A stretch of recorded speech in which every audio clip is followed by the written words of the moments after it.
and then we're gonna make a roasted yellow pepper soup. So to roast peppers, you like the barbecue. Again, this is a fantastic one to do on the barbecue. And essentially what you wanna do, and this works with any peppers, you wanna char the outside. You wanna blacken the skin.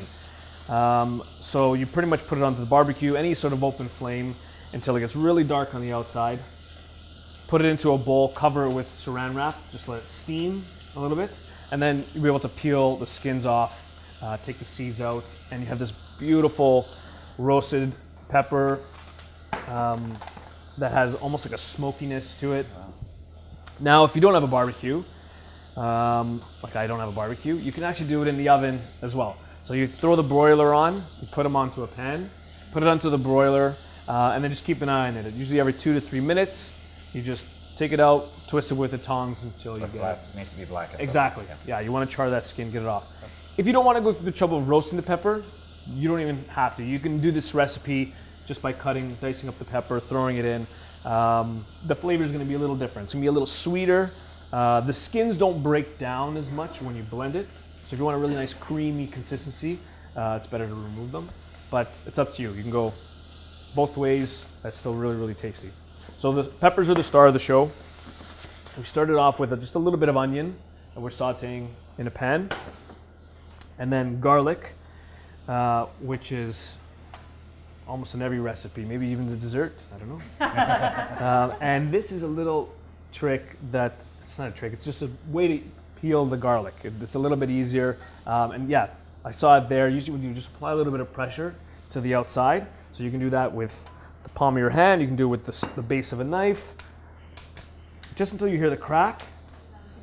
And then you're not sitting there peeling it. And then it should be able to come off pretty easily. Awesome. Yeah, there you go. I can cut that off. Perfect. So pretty easy. So that's going to join. It's a good trick to learn. Yeah. Absolutely. Yeah. That's going to join our onions. If you don't want to use your hand to crush it, or you're not as comfortable using the side of your knife, you can even do like that jar and just use that to crush it. Bottom of a jar, glass. Yeah, absolutely. Glass, all of those work. So garlic, onions, smelling good, aromatic. You start with oil? Started with a little bit of oil, yes. Yeah, and we just use just a light, not a good quality extra virgin olive oil, just a light olive oil for heating. You can use grapeseed oil as well. So that goes in there. And then our peppers. So this is about 5, 6 peppers. So that's going to go in. You'll notice peppers have a lot of water in them. So even after you roast them, you're going to get a lot of this juice coming out. It's really, really flavorful. So don't throw that out. So peppers go in. And this is a really nice sort of light spring summery soup. So peppers go in. And we're just going to let that saute just a little bit. And then we're going to add our lentils that Christy mentioned. Now these are some of our favorite lentils. These are red lentils. They cook in no time, like 10 minutes, 15 minutes. They're delicious in salads, soups. And what I like to do is, especially for soups, they add a lot of nice body and thickness. So sometimes when you would add a potato to a soup, for example, to give it that thickness, you can replace it with lentils and you'll get a really, really nice thickness as well. And you're right in theme with the yellow pepper. Exactly. And a touch of red. Touch of red, there we go. That's good. That's good. Very good. We've got this through. So for this recipe, about a cup of the red lentils. That goes in. And top it with liquid. Now again, you can just use water if you don't have any stock on you, but the stock is obviously going to give it a little bit more flavor as well. So this is a vegetable stock that we make. If you want to make your own, there's our plug. We have a vegetable stock, chicken stock, beef stock. We have all our stock recipes on our YouTube page and on our website, so you can check those out as well. So the stock's going to go in.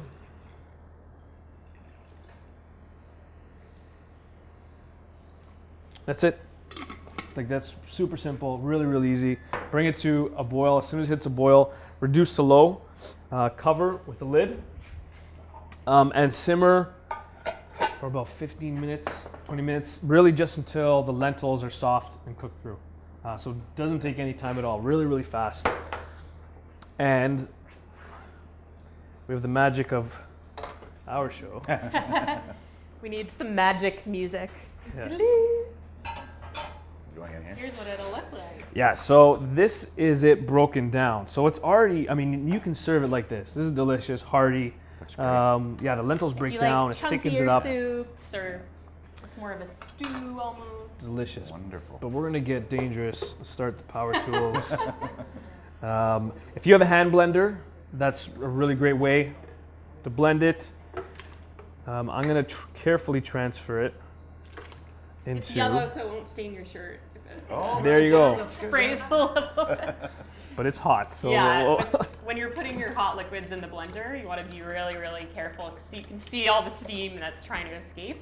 So you wouldn't want to put this lid right on and go for it.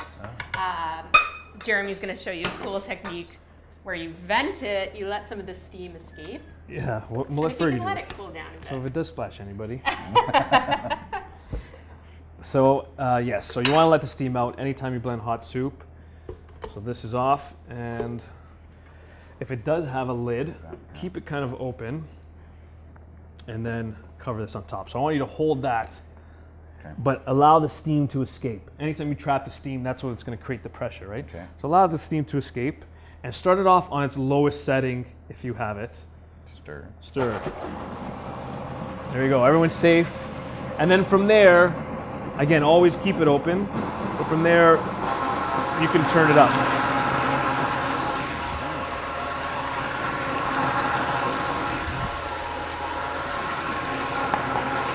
The last part is when you stop it, it gives its last kick to try to get out there. So always make sure you have this on. Oh! Yeah. You actually scared me. You're scared, I know. Perfect. Okay, so that's it. Our soup is really nice and creamy, and Creamy, but we didn't add cream to it. We Isn't didn't that add cream to amazing? it. It's great. Vegetables and lentils. now anytime that you do blend a soup, you're forcing, and this is even with a smoothie as well. We've talked about this. You're forcing air into it, right? So if you want to get some of that air out, you can just put it back into your pan and just heat it for about 5 minutes and just stir it up a little bit. So That's a really good idea. 'Cause Yeah. sometimes I'll have clients and patients that I'm seeing who, you know, maybe they're dealing with some gas or bloating and they're making a lot of smoothies or blended soups. And they're saying, you know, I don't understand why I'm feeling these side effects more and more. And it is because you're literally whipping air into those foods. So this is a great way, you know, if you've let it cool down a bit so you can put it in your blender, then it's nice to reheat it anyway. But it's also a great idea to take out some of that extra air. Yeah. And here it is. So here's our roasted yellow pepper soup. You can garnish it whichever way you want. These are, you can put tarragon. These are actually, Dill? these are fennel tops. Oh. So we're trying not to throw anything out. Oh. So I had fennel when I was making the vegetable stock. Don't throw out the tops. The tops are very flavorful. Similar to tarragon. It has almost like an anise flavor to it. Really, really tasty. You knew that the olive oil was coming, so a little bit on top. Pretty drizzle. It's That's heart it. healthy. Yeah, and that's a roasted yellow pepper soup.